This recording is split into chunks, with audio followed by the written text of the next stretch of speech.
Ok, alors t'es un sérivore de niveau 12, tu te balades sur la planète Netflix, qu'est-ce que tu fais? Alors je pars à l'aventure.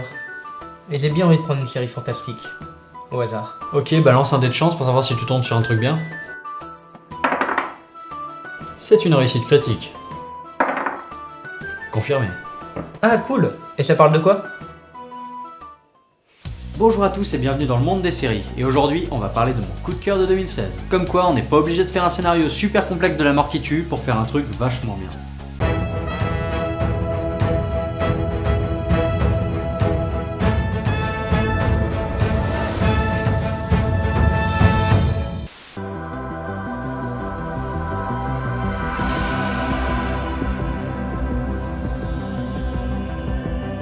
Ah, Stranger Things.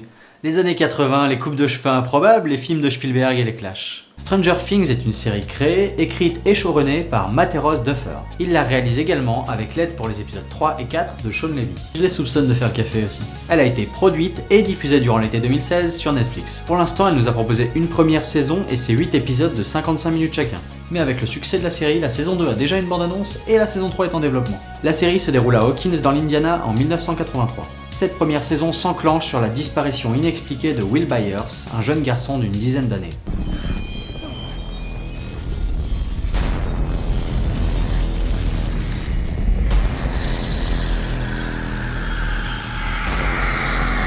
Ce qui emmène à la mission, quête, chose, imprégnée de mystère et de monstruosité. C'est alors à la recherche du Will perdu pour tout un tas de personnages plus ou moins proches de lui.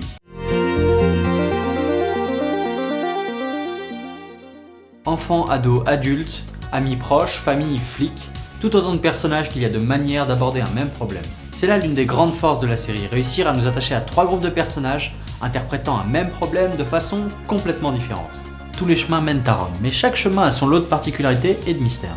Et on commence par Joyce Byers, la mère de Will, interprétée par Winona Ryder, avec un amour à toute épreuve pour ses enfants. Arrête de te déposer, Je vais c'est gérer, moi qui devrais si le faire. tu veux. Il faut bien compter environ 200 à 300 Oui, exemplaires. oui. Tu sais combien ça Ok, coûte écoute, dans des 10 maman, cents maman, Donc, s'il te ça plaît, fait 10 écoute-moi. Arrête, tu peux pas continuer comme ça. Jim Hopper, interprété par David Harbour, un putain de flic avec une sacrée paire de couilles. Joyce est dans tous Non, ses ça états, suffit, elle. Flo, on était d'accord là-dessus. Les matins sont faits pour boire son café et prendre son temps. Mais elle vous attend dans Boire votre son bureau depuis café un moment. et prendre tout son temps, Flo. Ces deux personnages nous montrent bien que les plus vieux ne sont pas toujours les plus mesurés. Après, on a les adolescents, de parfaits stéréotypes de lycéens de l'époque. Tout d'abord, Jonathan Byers, le frère de Will, interprété par Charlie Heaton.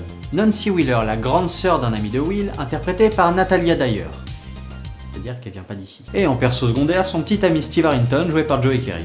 Je vous laisse déduire toutes les relations qui peuvent découler de ces trois-là. Et enfin, mon groupe favori, la joyeuse bande de petits geeks, qui, selon moi, crève l'écran.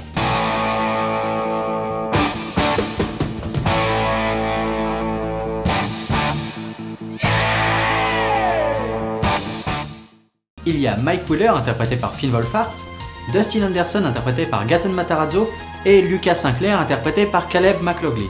Ces trois personnages sont fabuleux. Ce qui pour moi leur donne un rôle important, c'est le parallèle insolite que fait la série entre leur partie de Donjons et Dragons avec le Démogorgon et la recherche de Will et le monde étrange auquel il doit faire face. C'est le Démogorgon.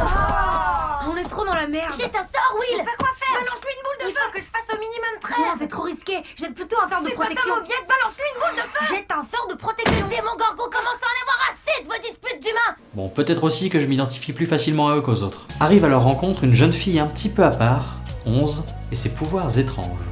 C'est un 11. Ah oui? Ça correspond à quoi? Un 11. Qu'on appellera ici Elf, de Mirkwood. Elf est interprété par Millie Bobby Brown et rajoute toute une dimension à la quête. Organisation secrète et peut-être une clé du mystère. Voilà, les autres personnages ne se révéleront que plus tard et je vous laisse les découvrir au moment venu. Ok. Donc là on suit les 3 groupes de personnages avancer vers des chemins différents. Mais il me manque une petite étincelle pour me convaincre. Pas de problème.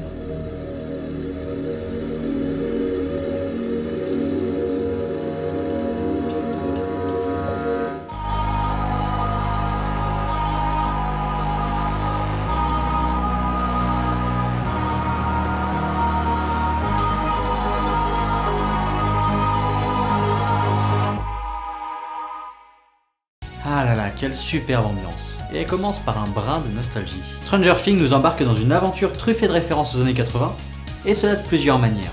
Tout d'abord, un bon paquet de clins d'œil à E.T. ou Alien, pour ne citer que. Cette vidéo les présente très bien pour ceux qui auraient déjà vu la série.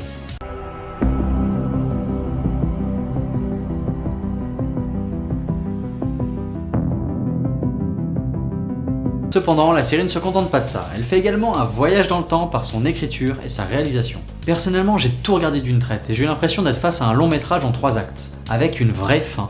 Elle possède également une superbe bande originale, composée par Kyle Dixon et Michael Stein. Cette musique est de genre synthwave, inspirée de la new wave des années 80. Exemple.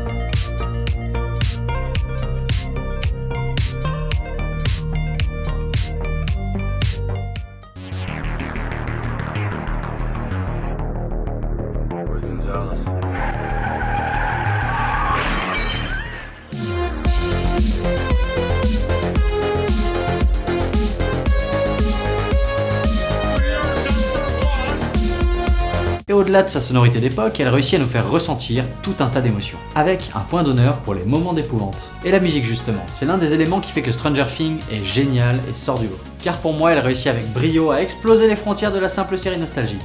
Et ça sans aucun subterfuge, grâce à son casting, son scénario, sa musique et sa réalisation, rendant la fibre nostalgique secondaire. Un sacré tour de force en somme. Pour conclure, je pense que cette série peut plaire à tout le monde, du moment qu'on n'a rien contre un petit peu d'épouvante. J'ai une surprise. Je suis sortie plus tôt et... Tiding, Poltergeist. Je croyais que j'avais pas le droit de le voir. J'ai changé d'avis finalement. Tant que tu fais pas de cauchemar pendant une semaine. Non, je le jure. Bon bah ça le fait pour moi. Je vais les regarder du coup. Ah, dans 7 heures. Mission accomplie. À toi. Rejoins-moi dans 10 minutes. Terminé. Voilà, cet épisode est à présent terminé, merci de l'avoir regardé jusqu'à la fin, donnez-moi vos avis dans les commentaires, et j'espère vous avoir donné envie de regarder Stranger Things, si vous ne l'avez pas déjà fait.